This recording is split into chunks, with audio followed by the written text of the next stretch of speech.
Hey y'all, I'm Chas, and I want to welcome you to Heritage Acres Homestead. Here you'll find our family as we strive to live a life that pleases the Lord. We do our very best to make the most out of what we've been given, and so we'd like to invite you to come along and join us on this journey. Who's that? Who is that that's coming to Mama's house? You better come over here and see me. You better come over here and see me. You come over here and give your mama some loving. Mama, I have some cake. I know. Come and give mama some loving. Hi. Mama, can I see the baby chicken glove? Oh yes, the chicken would love grub. Hey y'all, I'm Chas and welcome back to Heritage Acres Homestead. And today we're going to do something in the kitchen, which I know seems to be the case a lot lately, but it's a busy time and kitchen work is just kind of part of my life. So I try to share that with y'all. So today in the kitchen, we're going to be making barbecue sauce. Now I know I've showed you before how I make a zesty peach barbecue sauce, which is so good. And I do plan on making that again once I get some peaches. But today we're going to make a barbecue sauce that's made from something maybe a little bit unusual to you. And it is from rhubarb. Now, this recipe originally came out of the Ball Blue Book, but it's been tweaked slightly. It is not a zesty one. It's not a spicy one, but it's very, very tasty. And if you are one of those that like your barbecue sauce kind of just barbecue-y and not spicy at all, then this one may be for you. There's some, let me try to think of how to say it. There's some smokiness in it, even though there's not any liquid smoke or anything like that. I think the smokiness comes from the cumin and the smoked paprika and the mustard. It's just really tasty. I'll show you how I do it. I did not get video of the chopping, but y'all know how to chop. I just chopped up my vegetables and put them in a container for the next morning. So I would have that ready to go, and that's it. Prepped my veg, and then from there on you'll see everything that I did in the video. So I hope that you enjoy this recipe and try it for yourself. It's extremely tasty, and I just love using unusual ingredients to make something wonderful. And it's another thing that I can cross off of what I buy from the store because I make it and put it in my own canning pantry.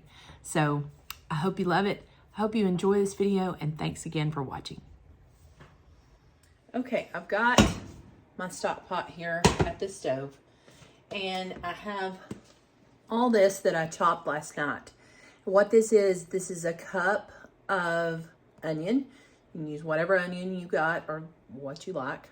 This is 8 cups of chopped rhubarb and 1.5 cups of raisins. I just went ahead and chopped my stuff last night so I would have it ready to go this morning. I'm gonna go ahead and put that all in the pot. Alrighty, so now we need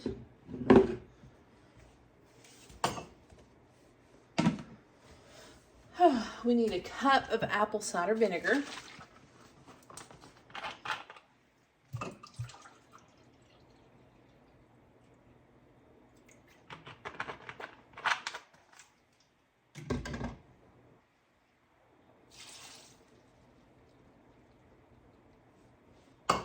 We need 3.5 cups of brown sugar.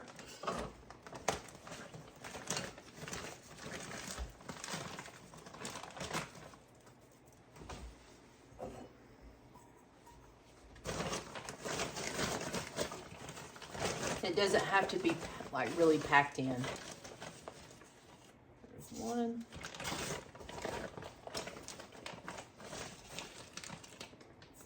2.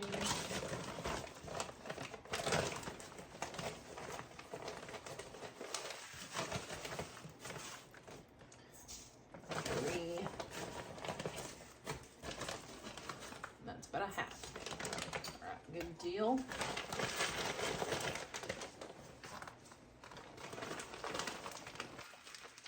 Now for all of our spices. All right, so nuts.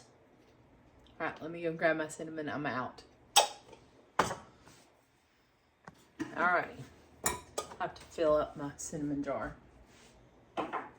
We need a teaspoon of cinnamon,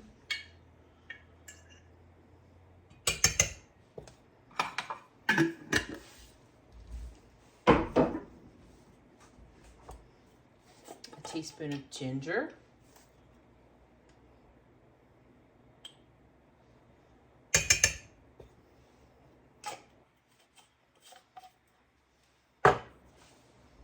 a tablespoon of salt,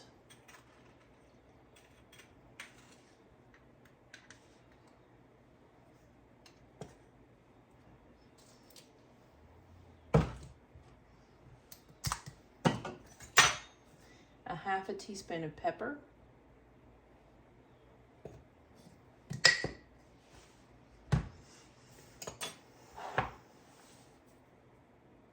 an eighth of a teaspoon of cloves,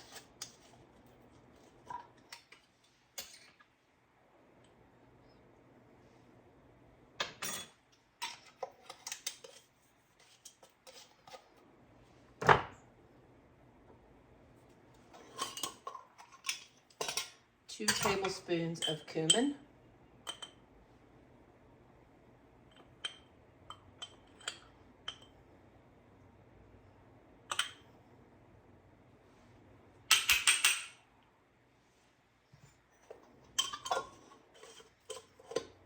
two tablespoons of chili powder. I'm almost out of that too.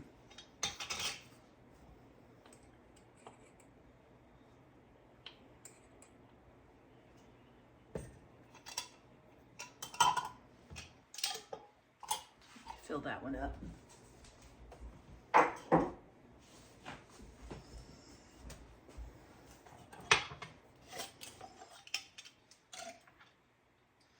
A teaspoon of onion powder.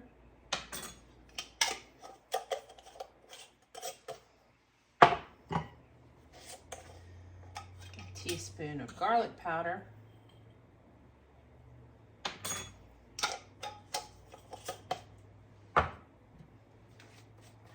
Teaspoon of smoked paprika,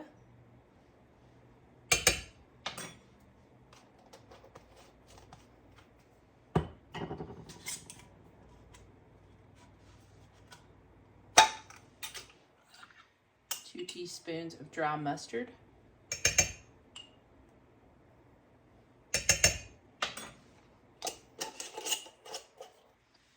and then the one I forgot about, a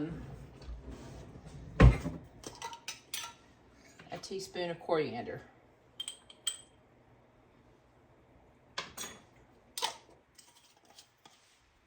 All right. That's it. So let's get a spoon. I'll have to grab it.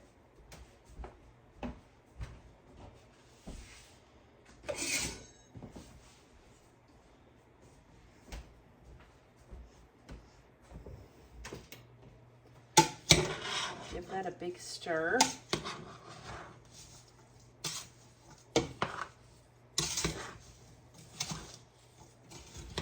And allow everything to start cooking down.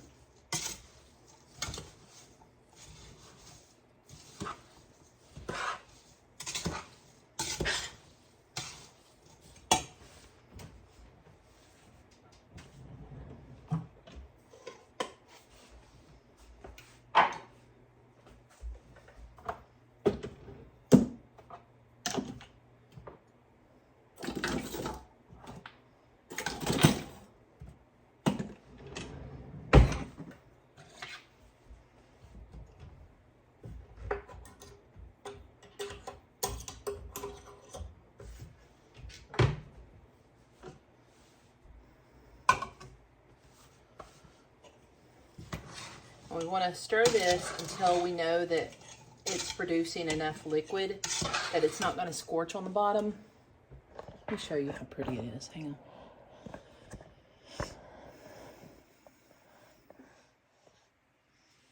It's very pretty, and it already smells really good. And all that is going to start releasing its liquid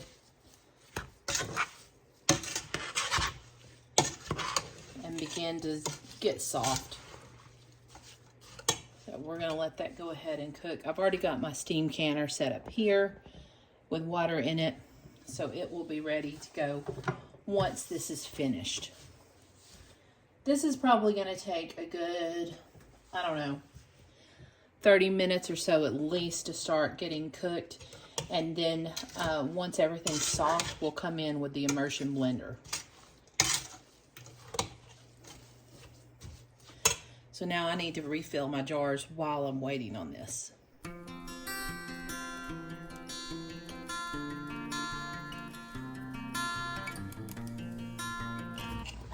All right. Well, we're starting to cook down here. We still got a good ways to go. Everything is still very solid.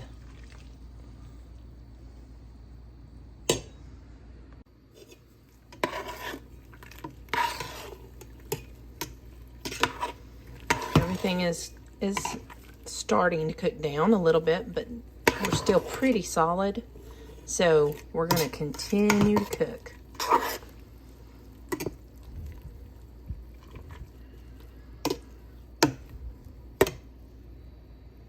Isn't that beautiful? Right, it's starting to look beautiful, and things are definitely beginning to cook down. It's so fragrant.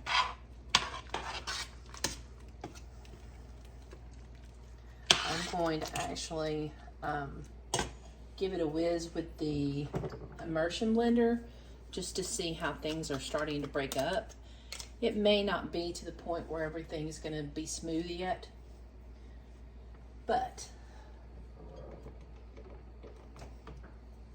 we'll give it a try and see here.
All right, this is the time where I'm going to go ahead and start this warming because this is already going to be hot.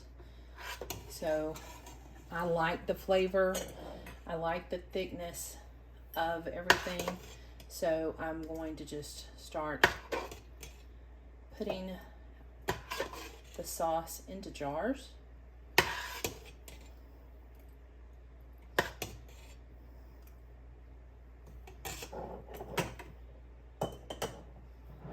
And then wrap.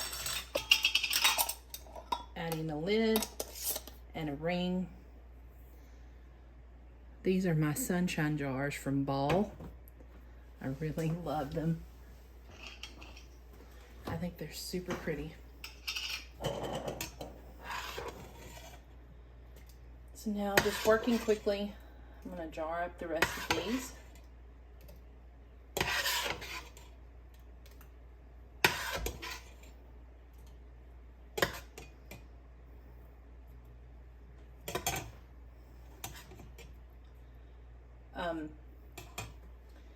This took approximately 3 pounds of rhubarb to make this batch, in case you don't have it in your garden or you were kind of needing to know how much to buy. If you have a farmer's market or a Whole Foods close by.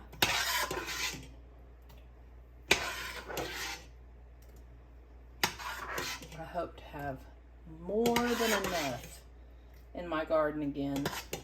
I need to show you a picture of my beautiful rhubarb patch before it was demolished. No doubt in my mind that somebody's going to say, but you didn't wipe off the rims of your jars. No, I didn't. I was very careful. I didn't get any sauce on those rims, so I did not wipe them off. It's a good measure to do, but as you'll see right here, I didn't do it. And that's okay because they were nice and clean. And I had 100% seal rate, so it's all good. I always come in with a rubber spatula and really scrape out any last bits because I don't want to be wasteful. A lot of work and money and good ingredients went into this, and I always want to get out as much as possible.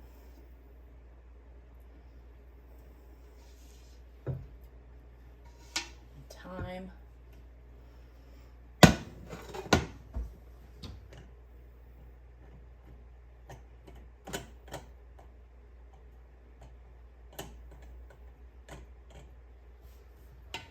So it's almost full. It's almost 5 full pints.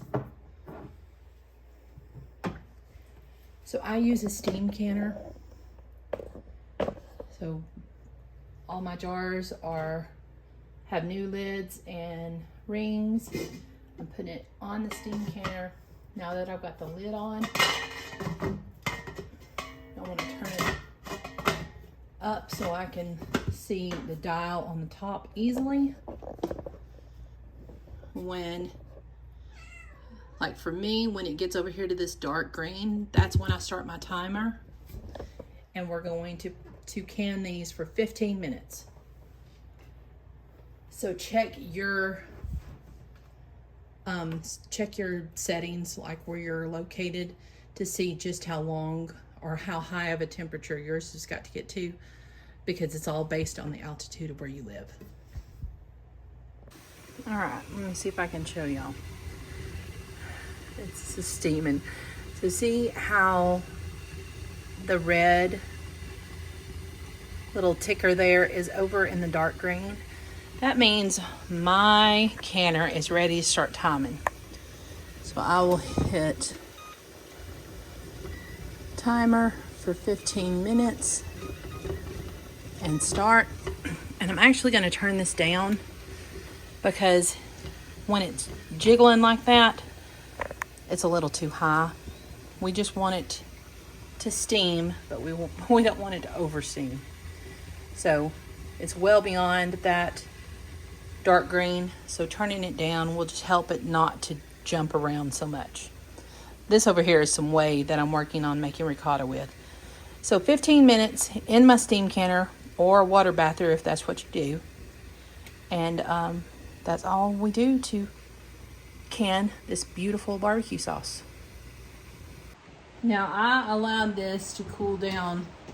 I mean, it's well beyond like room temperature, so it's nice and cool.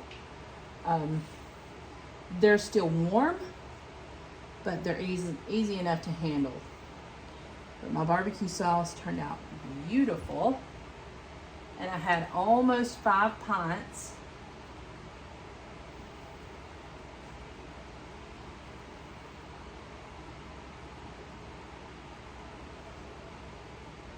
So that will sit there and cool for a good 24 hours-ish. Then I will wipe them down, I'll label them, and I'll put them on the canning pantry. All right, y'all, so take this, use it on your favorite barbecue, pork or chicken or beef. Enjoy it liberally. Use it as a dip, Use it in any way that you would use your normal barbecue sauce. Put it on beans, make some barbecue baked beans. Lots of wonderful ways to use this.